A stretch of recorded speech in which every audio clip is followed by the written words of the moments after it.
Tell him he shall be put over my knee. And punished, yes. Hey everybody, this morning we're talking about Luke, which is the lectionary reading. Most of us can remember back to when we were small children. Can't remember last week, but we can remember that. Our parents were constantly reminding us to have good manners. When you asked for something, what were you told to say? And when you receive something, what are you supposed to say? These words help you to understand thankfulness. You were probably very happy that you received a special birthday gift. But being thankful takes it a step further. You're not just happy that you have the gift, but you are filled with gratitude to the giver as well. You think of all that person had to do to make sure that you received that gift. The shopping, the payment, the wrapping, etc. And because you are so amazed by their generosity and love, you freely show your thankfulness by saying a sincere thank you or writing a note and sending it in the email. Between you and me, I've never had the experience of anyone sending me back an email for a thank you for a birthday present. Doesn't happen. Maybe in your family, but not in mine.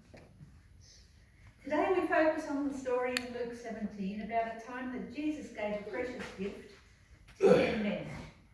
And while all 10 of them may have been happy to receive that gift, only one chose to show his thankfulness for it. The story appears immediately after a teaching conversation he had with his disciples, after one of them asked him to increase our faith.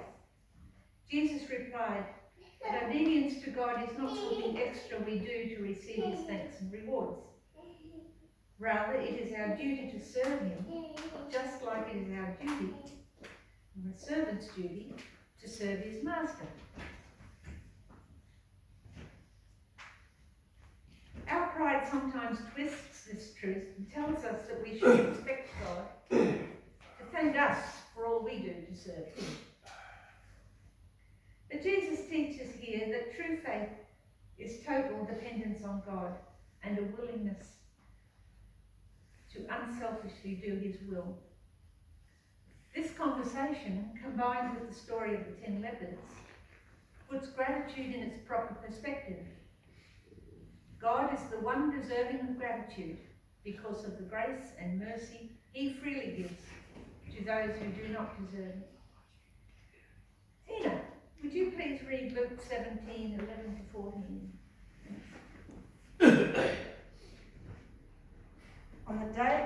On the way to Jerusalem, Jesus was going through the region between Samaria and Galilee. As he entered the village, 10 lepers approached him, keeping their distance. They called out, saying, "Jesus, Master, have mercy on us." When he saw them, he said to them, "Go and show yourselves to the priests." And as they went, they were made clean. Then Before we read further, it is important to understand exactly what leprosy was and why it was such a big deal that Jesus healed these 10 men. Now, if anyone wants to be enlightened on leprosy, speak to Karen. She knows it. In and out, inside out. For all of us, bad things happen from time to time. Sometimes these are consequences for bad choices, but other times bad things happen simply because we live in a sinful world. The Bible tells us that the men in this story had a skin disease called leprosy. Not because they deserved it either, but just because they were living in a sinful, fallen world. When this world was created, God saw that it was perfect. No sickness, no death, everything was beautiful, happy and good. But sin came into the world and spoiled everything. Now there's accidents, cancer, divorce, cyclones, tsunamis, earthquakes, crime, sickness. And there are terrible diseases. Leprosy is one of them. Some of you are probably wondering what this disease really is. It's a terrible condition where skin begins to rot and fall off. Many lepers lose all of their fingers and toes, and it's very painful. Their bodies are covered with sores. Leprosy was a common skin disease many years ago, and there are still people today who have leprosy. Karen's not going to disagree. In India, China, Japan, Africa, West Indies, and in South America, it is very contagious. Even just touching a leper or something that they have touched could pass on the disease. Although you may recall Princess Diana went into a leper colony and touched the lepers and she didn't contact them. So maybe this leprosy that is in the Bible is something different to what is happening nowadays. So they have to be isolated, to live in their own villages, having no contact with healthy people.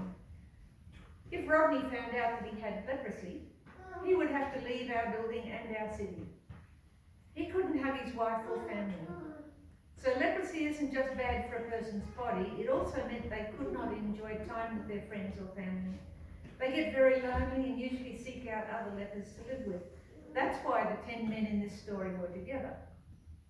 They were not allowed to be part of their original family community, and so formed what is called leper colonies. Because leprosy was so contagious, people long ago would shout, "Unclean," as they passed. No one wanted to be near a person with this terrible disease. The religious said that lepers could not even go to church like everyone else could. So it was decided that their minds were unclean also. They were falsely accused of having unclean hearts too. What if getting a cold meant that you could never see your family again? What if someone told you that God didn't want anything to do with you because you were coughing? That would be really unfair, wouldn't it? So that's why the men in our story stood at a distance from Jesus and called out to him. These 10 lepers knew that they could not go near anyone, but they also believed that they were bad people who were unacceptable to God. They'd been waiting for Jesus at the edge of the village. When they saw Jesus crossing the border from Galilee into Samaria, they yelled, "Jesus, Master, have mercy on us." Jesus then told them to show themselves to the priest. At some point they were going to do that. As they were going to do that, the 10 lepers were healed. Their leprosy was gone. Their skin changed from being full of sores and disease to being clean.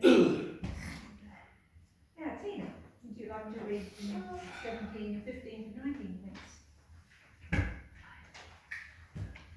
Then one of them, when he saw that he was healed, turned back, praising God with a loud voice. He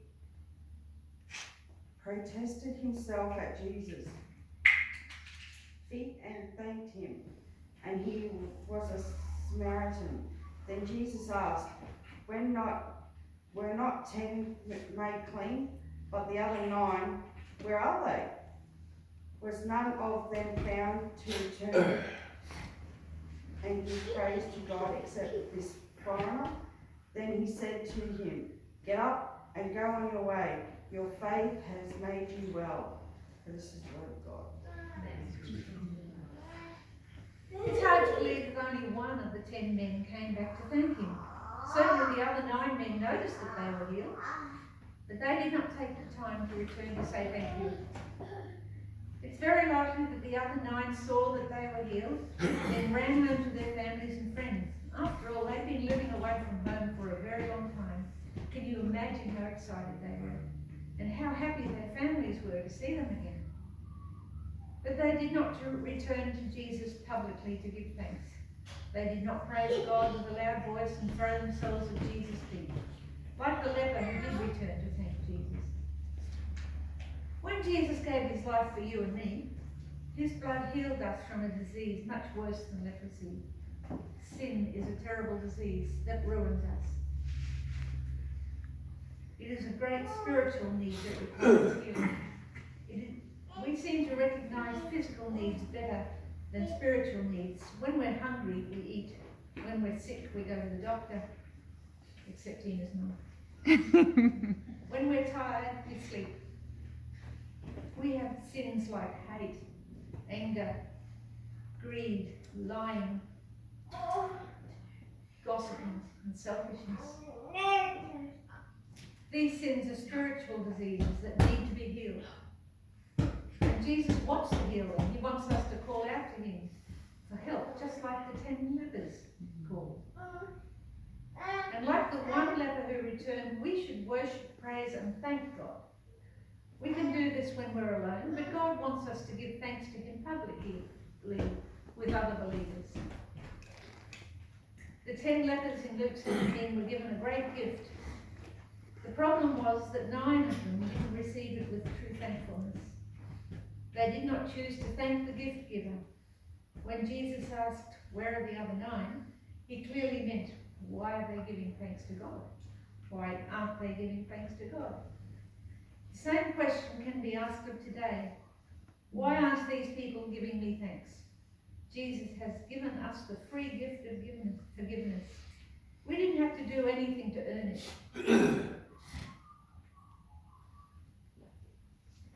How many of you think when our service leader says, "I'll give you a few minutes to confess the things that you have to confess for the past week," how many of you think, "I can't think of anything I've sinned. I can't think of anything I've done wrong, Lord"? But the Lord knows. The Lord knows that there's everything you have not. For instance, you've made decisions without waiting for the will of God to tell you whether that's the right decision. You're not allowing the Lord to lead you, to make decisions for you. I know in my case, I haven't got time to wait for him. I'm such a bully and such a forthright person, I have to go ahead and make my decisions and do things. I'm as sinful as anybody, and those are the sort of sins that we should be confessing. Sins like lying by omission, not telling the full truth. The sins like not loving the Lord with all of your heart, all of your soul, and all of your strength. The sins like selfishness, when you decide things without asking the Lord first for his help. These are sins. And these are the sins that Jesus died for. Even though our sins deserve to be punished, Jesus took that punishment for us when he died on the cross. How many of you think that's the biggest, best gift we will ever receive? But the problem is many people accept the free gift of forgiveness and never do anything to show their thankfulness to Jesus. We should have a heart filled to overflowing with thanksgiving to God, and we should also tell God and others how thankful we are. God has done so much for us. He deserves our thanks. Now I just introduced this next hymn.